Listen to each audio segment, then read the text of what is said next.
وہ مستثنا ہیں، وہ الگ ہیں، لیکن جتنے اولیاء آئے سب کا رسول پاک صلی اللہ علیہ وسلم کے دربار میں ایسا وسیلہ ہے، ان کی ایسی پہنچ ہے کہ اس کے بعد ہی انہیں ولایت کی منزل ملتی ہے۔ میں ایک بات بتاتا ہوں آپ کو، غوث پاک رضی اللہ تعالیٰ عنہ کے مقام کے متعلق محبوب الہی کا نام سنا ہوگا۔ دلی کے شہنشاہ، دو اولیاء کو محبوب کا نام دیا گیا ہے، محبوب، ایک غوث پاک کو محبوب سبحانی اور حضرت نظام الدین اولیاء کو محبوب الہی۔ محبوب اسے کہتے ہیں جس سے اللہ محبت کرتا ہو، سارے اللہ سے محبت کرتے ہیں اور کچھ وہ ہیں جن سے اللہ محبت کرتا ہے، وہ محبوب ہیں۔ محبوب الہی کا درجہ بڑا ہے، ان کے بڑے گہرے مرید ایسے فنا فی شیخ امیر خسرو۔ امیر خسرو کا جب بھی نام آتا ہے تو ایک پیر اور مرید کے درمیان کا گہرا تعلق بتایا جا سکتا ہے۔ لوگوں کو پڑھنا چاہیے، کس کو مرشد سمجھا جائے طریقت کے راستے میں اور کون پیر ہوتا ہے۔ امیر خسرو کو پڑھیں تو سمجھ میں آ جائے گی بات۔ امیر خسرو ایک بار پانی پت گئے ہوئے تھے، پانی پت میں اس وقت بو علی شاہ قلندر رحمت اللہ تعالی علیہ موجود تھے۔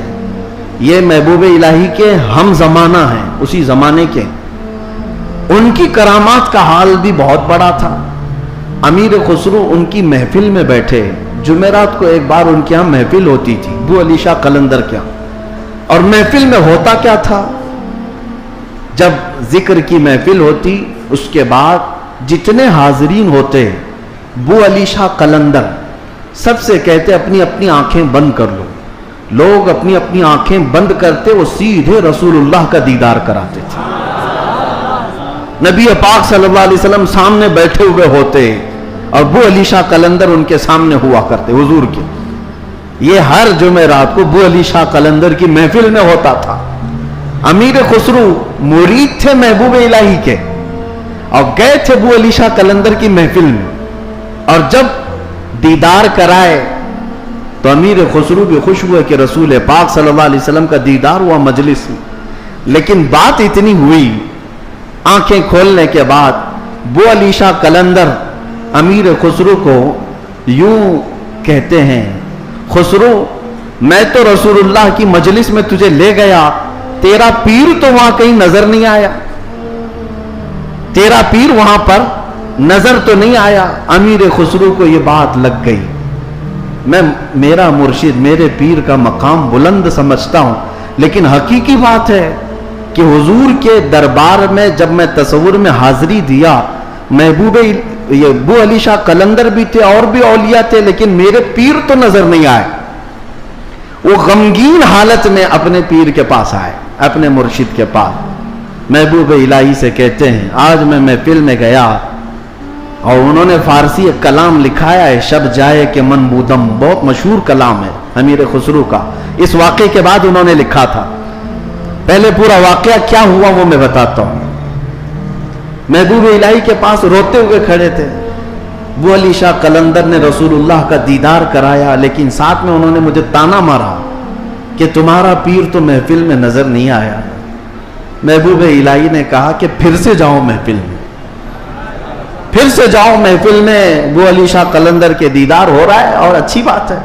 کہا آپ نہیں ہیں اس محفل میں کیسے جاؤں؟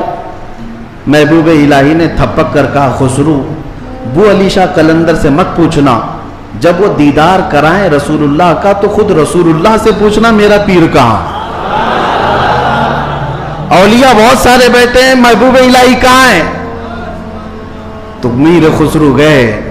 اب کی بار جو محفل سجی اور جب آنکھ بند کرنے کا حکم ہوا، امیر خسرو نے آنکھ بند کی، دیدار ہوا میرے مصطفیٰ کا۔ اولیاء کرام کی مجلس تھی۔ خسرو کہتے ہیں میں آگے بڑھا، نبی کونین صلی اللہ تعالی علیہ وسلم کے دربار میں دست بستہ عرض کیا، یا رسول اللہ اولیاء کی محفل ہے، یہاں پر میرے مرشد نظام الدین اولیاء نظر نہیں آتے۔ نبی پاک نے فرمایا ایک منزل اوپر چڑھ جا، ایک منزل اوپر چڑھ جا۔ امیر خسرو کہتے ہیں میں ایک منزل اوپر گیا تو دیکھا ایک بہت بڑا دالان ہے، صحن ہے، وہاں بھی رسول اللہ جلوہ فرما ہے، مسند نشی ہے، وہاں دیگر اولیاء اکرام ہیں اور دیگر اولیاء، لیکن وہاں بھی میرے مرشد نظر نہیں آئے۔ میں پھر پوچھا میرے مصطفیٰ سے، آقا یہاں پر بھی نہیں ہے؟ حضور نے فرمایا ایک اور منزل چڑھ جا۔ خسرو کہتے ہیں میں تیسری منزل پر آیا، وہاں بھی حضور بیٹھے تھے، لیکن اولیاء کی محفل میں میرے پیر نظر نہیں آئے۔ پھر پوچھا، حضور نے ایک اور منزل چڑھائی، یہاں تک کہ 7 منزلیں چڑھ لی۔ امیر خسرو کہتے ہیں اب اوپر جیسے جیسے جاتا تھا مجمع کم ہوتا جاتا تھا، تھوڑے تھوڑے سے رہ جاتے تھے۔ 6ٹھی منزل پر آیا، جب بھی میں اپنے مرشد کو نہیں پایا، پریشان ہو کر پوچھا تو کہا ایک اور منزل چڑھ جا۔ اوپر گیا تو وہاں مصطفیٰ کریم صلی اللہ علیہ وسلم مسند نشین ہیں، مسند نشین ہیں، بس 3 لوگ بیٹھے ہوئے ہیں، دائیں ایک بزرگ ہیں، بائیں ایک بزرگ ہیں، اور بالکل سامنے محبوب الہی بیٹھے ہوئے ہیں۔ امیر خسرو کہتے جیسے ہی مجھے اپنے پیر کا چہرہ نظر آیا میں نے آنکھیں کھول دی، رقص کنا ہو گئے۔ جو فنا پی شیخ تھے پھر انہوں نے کلام لکھا، شب جائے کہ من بودم، وہ رات کیسی تھی جس میں میں تھا اور خود رسول اللہ مجلس کے امیر تھے، مجلس کے شمع میرے مصطفیٰ تھے۔ گنگناتے ہوئے اپنے مرشد کے پاس آئے۔ اب جو بات مجھے کہنا تھا جس کے لیے میں نے یہ واقعہ چھیڑا، سنیے آپ، میں نے یہ واقعہ محبوب الہی کا کیوں بتایا۔ آئے محبوب الہی کے پاس، خوش تھے، وجد کنا تھے۔ محبوب الہی نے پوچھا خسرو دیکھا ہے اپنے مرشد کو؟ کہا ہاں، میرا مقصد میری مراد پوری ہو گئی۔ اس کے بعد محبوب الہی نے کہا کیا کسی اور کو وہاں نہیں دیکھا؟ امیر خسرو نے کہا میری توجہ ہی نہیں گئی، میں نے مرشد کو دیکھا تو پھر خیال نہ رہا۔ محبوب الہی سے پوچھنے لگے حضور اس منزل میں جو رسول اللہ کے دائیں اور بائیں تھے وہ کون تھے؟ تب محبوب الہی نظام الدین اولیاء نے کہا ان کے بائیں جانب خواجہ غریب نواز تھے اور بائیں جانب پیران پیر غوث اعظم بغدادی موجود تھے۔ سیدنا شیخ عبد القادر جیلانی کا وہ مقام ہے کہاں؟ رسول اللہ کے دربار میں، جہاں اولیاء اکرام کی منزلیں ختم ہوتی ہیں وہاں غوثیت معاب کا مقام ہے۔ میرے آقا صلی اللہ علیہ وسلم کے دربار کا قرب ہی انہیں غوثیت کے مقام پر لے گیا ہے۔ میرے عزیزو، بہت سارے لوگ اگر یہ سمجھتے ہیں کہ ان کی بڑی کرامتیں ہیں اس لیے ان کو غوث کا مقام ملا ہے، وہ بہت بڑے عالم تھے، بہت بڑے زاہد تھے، بہت بڑے پرہیزگار تھے اس لیے غوثیت کے مقام پر پہنچے۔ میں کہتا ہوں یہ ساری جگہ یہ سارے مقامات اپنی جگہ پر غوث پاک غوثیت کے مقام پر پہنچے تو عشق رسول کی بنیاد پر پہنچے، میرے مصطفیٰ کریم صلی اللہ علیہ وسلم سے بے پناہ محبت کی بنیاد پر پہنچے۔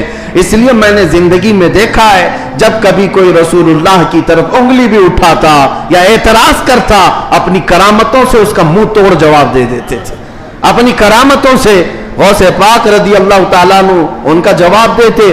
اگر کسی نے حضور پاک صلی اللہ تعالیٰ علیہ وسلم پر اعتراض کیا کہ انہوں نے مردوں کو زندہ نہیں کیا تو غوث پاک نے اپنی ٹھوکر سے مردہ زندہ کر کے دکھایا۔